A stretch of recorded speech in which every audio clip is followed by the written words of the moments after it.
Бийик таштардын көлөмү 5 метрден 7 метрге чейин жеткен.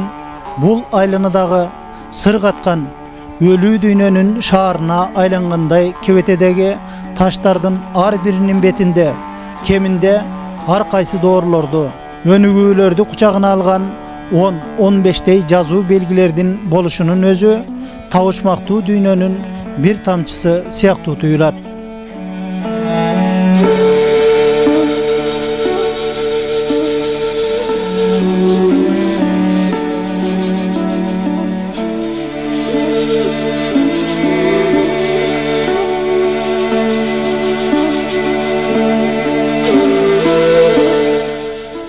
Сафоново кыштагынын түндүк жагындагы коргандардын бир чоң галереясында турабыз.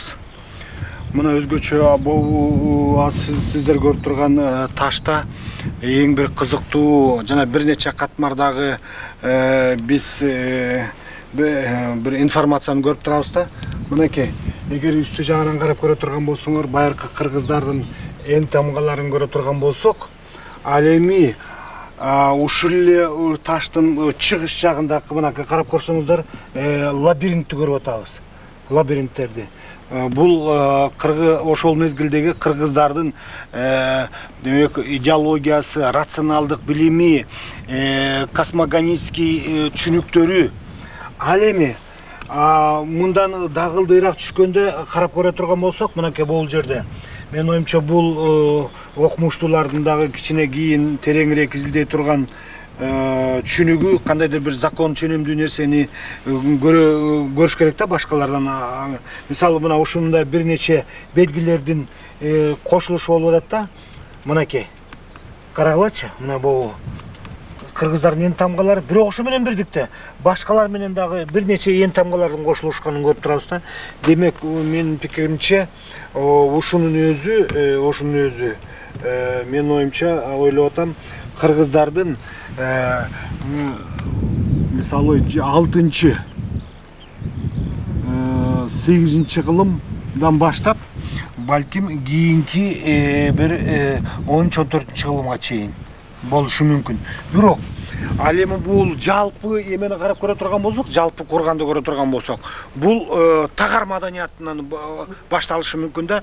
Себеби момундай зор 5 метр таш бийиктиги, ал эми туурасы 1,5 метр, салмагы бир 10 тоннага чейин болушу мүмкүн.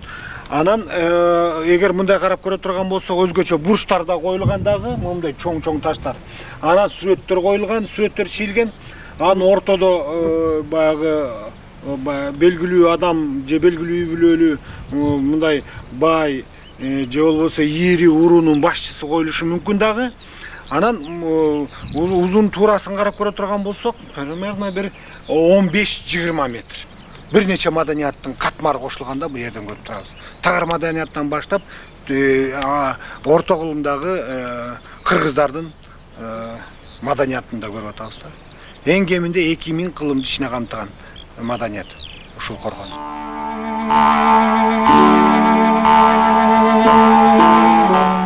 Ишеналы Арабаев атындагы педагогикалык университетинин ректору, тарых илимдеринин доктору, экспедициянын жетекчиси Аблабек Асанканов белгилеген таштардагы таасым маалыматтар бүгүнкү Ала Тоо аймагындагы эле саймалуу таш баш болгон жүздөгөн таштардагы жазууларыбызга көңүл бөлбөй, тарыхка кайдыгерлигибизди көрсөтүп жүргөнүбүздүн туура эмес экендигин купуя угузуп жатканын унутпасак.